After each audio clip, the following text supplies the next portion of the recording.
Donc les oméga 3, dans tous les cas, ça pourra que aider.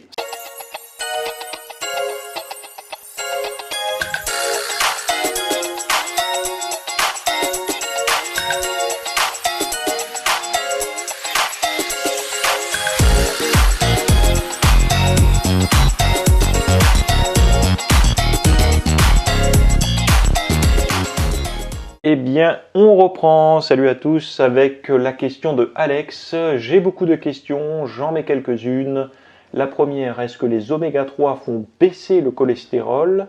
Quels aliments en dehors du poisson sont riches en oméga 3? Est-ce que les œufs augmentent le taux de cholestérol, bon ou mauvais, ou les deux? Si on est un peu au-dessus de la norme, cholestérol supérieur à 2, doit-on arrêter les œufs? Le jaune, en tout cas. Merci pour les vidéos. Bon, Alex, encore une fois, tes questions, les questions, là tu me poses pas mal de questions qui sont en lien avec des pathologies et de la médecine. Donc, je vois que tu veux mon avis, mais l'avis que tu devrais écouter, c'est au moins celui de ton médecin généraliste. Si tu lui fais pas confiance parce que tu doutes, et parfois on peut avoir envie d'aller voir quelqu'un d'autre, au moins voir un autre médecin généraliste ou un autre médecin. Mais attention aux avis internet. Voilà. C'est ta santé, prends-la au sérieux. Tu as le droit de remettre en question la parole de ton médecin ou de douter de ton médecin. Mais dans ce cas-là, confronte ton médecin à un autre médecin ou à d'autres médecins. Pas à des youtubeurs ou à des gens qui... Voilà. C'est important de le préciser. Alors, première chose, voilà. Deuxième chose... est-ce que les oméga 3 font baisser le cholestérol?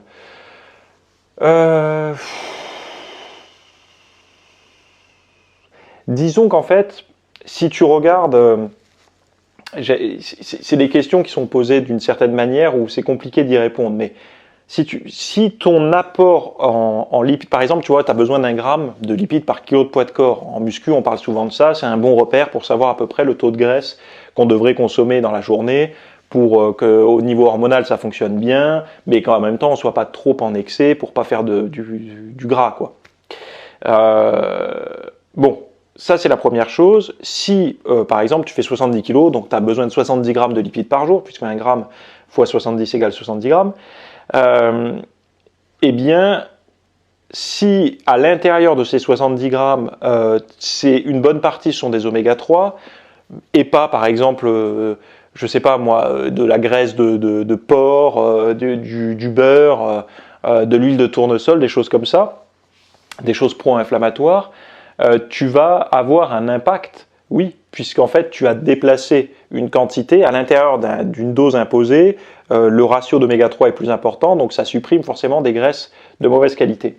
Après le cholestérol, là je t'invite à aller voir certaines vidéos de Michel Delorgeril, je crois, du docteur, ouais je crois que c'est ça, donc tu taperas sur Google, ça va te le sortir, il t'expliquera bien mieux que moi le cholestérol. Et c'est important d'aller le voir, je crois qu'il travaille sur Grenoble, dans un centre vers Grenoble, donc va le voir, et va voir ses vidéos qui sont pédagogiques, et alors elles sont un peu salées, hein, sans jeu de mots, mais elles sont éducatives en tout cas, ça t'apprendra des choses, surtout si tu souffres de cholestérol.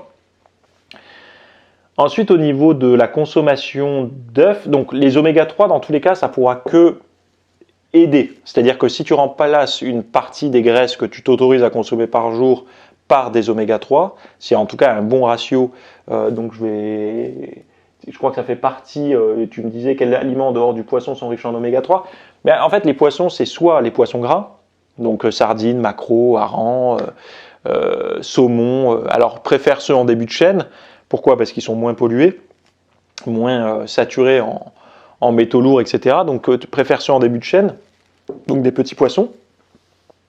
Mais bon, étant donné qu'il y a cette, entre guillemets, pollution liée aux métaux, l'idéal étant quand même d'avoir des compléments alimentaires d'oméga 3. Et ensuite, tu peux avoir, on va dire, des précurseurs avec de l'huile de colza, avec des graines de lin, j'en passe, voilà, je te le dis rapidement comme ça. Tu peux aussi agir avec des précurseurs. Les précurseurs, c'est quoi? Ce sont des oméga 3. Alors, ça ne sera pas de l'EPA et du DHA. En gros, c'est ce qu'il te faut, c'est ce qu'il nous faut tous majoritairement, en tout cas au niveau cérébral surtout, l'EPA et le DHA. Tu n'en as pas directement dans les oméga 3 dits végétaux, en tout cas, mais ce sont des précurseurs qui, une fois dans l'organisme, pourront peut-être, et encore là on ignore le taux réel de conversion, se convertir en EPA, en DHA. Donc, je te recommande plutôt d'avoir des oméga 3 de forme marine, donc animale, que ça soit sous forme d'huile, par exemple, un peu de foie de morue de temps en temps, des choses comme ça, mais voilà, avec ton cholestérol, reste dans les clous de ce que te dira ton médecin. Moi, je ne veux pas rentrer en conflit avec ça, parce que je ne suis pas médecin. Après, tu me parles des œufs. Est-ce que les œufs augmentent le taux de cholestérol, bon ou mauvais, ou les deux, si on est un peu en dessous de la norme? Alors, je crois que l'apport en cholestérol d'un œuf, c'est quoi? C'est 300 mg, je ne me rappelle plus. Enfin, il y a un chiffre comme ça, peut-être que je dis un mauvais chiffre, hein. Mais parce que j'ai vu passer un papier récemment dessus.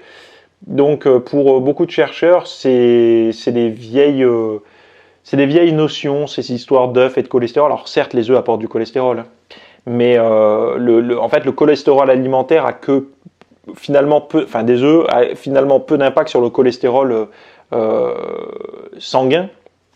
Et à l'inverse, la consommation d'œufs entiers peut avoir des effets sur la satiété et en fait en fin de raisonnement sur le surpoids. Et souvent les personnes qui font du cholestérol, alors pas toutes, hein, ils peuvent avoir ça peut être des personnes en surpoids, mais toi j'imagine que c'est pas ton cas puisque tu fais du sport et tout, j'imagine. Donc voilà.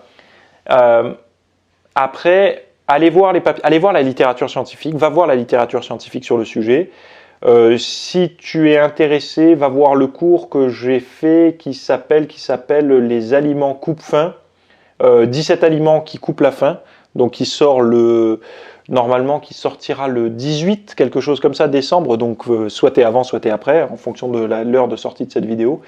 Il y a justement le rapport qui date de 2015-2020 sur les œufs. Sur les œufs, le cholestérol, est-ce que c'est dangereux, pas dangereux et tout, on ne sait pas où on va. Il y a l'American Heart, donc l'association du cœur américaine, là. Donc j'imagine que c'est un comité avec plein de cardiologues, de médecins et tout, voilà, et ils ont dit ce qu'il en était par rapport à l'œuf et au cholestérol. Donc je t'invite à aller voir mon cours que j'ai fait là-dessus. Je te lis, tu vas voir ça, c'est pas moi qui ponds ça comme ça d'une trouvaille dans ma tête, non, c'est eux qui en parlent et je partage ça justement. Donc tu peux aller voir. N'oubliez pas que la médecine traditionnelle, la médecine généraliste n'a pas de formation en nutrition au-delà de 4 ou 5 jours, je crois, et je crois que je suis même trop généreux. Certains me diront que c'est moins que ça, dans leur cursus d'études. Alors aujourd'hui, peut-être que ça change, mais en tout cas, les médecins qu'on a aujourd'hui, nous, quand on va consulter, ce ne sont pas des médecins nutritionnistes, hein, ce sont des médecins généralistes. Les médecins nutritionnistes sont, voilà, ils ont certainement après d'autres compétences, enfin en tout cas un travail plus poussé sur le sujet. Donc voilà, donc surveille tout ça parce que c'est quand même à prendre au sérieux, hein, ne te coupe pas de la médecine, mais fais aussi tes recherches de ton côté, va voir les petites citations que je t'ai dit, là, Michel Delorgeril, je crois qu'il s'appelle, et tu peux aller voir aussi sur la chaîne de Cerveau et Psycho, il y a eu une conférence récemment avec le rédacteur en chef, un psychonutritionniste, je ne sais pas si on peut l'appeler comme ça, qui est psychiatre mais qui s'est intéressé à la nutrition pour le cerveau, et je crois qu'il y a Christophe André, enfin c'est pas je crois, c'est sûr, il y a Christophe André aussi qui intervient, et la conférence dure une petite heure, quelque chose comme ça, avec après les questions du public, enfin des visionneurs, et justement tu as quelques notions qui pourront t'aider un peu à affiner ce que je viens de dire. Voilà. La semaine prochaine, on parlera de relancer un métabolisme qui tourne au ralenti. Voilà. Donc je vous invite à vous abonner si vous aimez les vidéos, allez voir les autres si vous débarquez sur la chaîne, allez voir ou écouter mon podcast si vous êtes friand des audios, parce qu'il y en a un tous les mardis à 8h, ça s'appelle La Pause Fitness, et ça dure depuis des années maintenant, donc vous avez un sacré retard si vous vous imitez aujourd'hui. Et sinon, moi je produis un cours également tous les dimanches à 10h sur mon site que vous pouvez aller retrouver sur www.fitnessmiss.fr ou directement dans les notes. Je vous dis à la semaine prochaine, bye bye.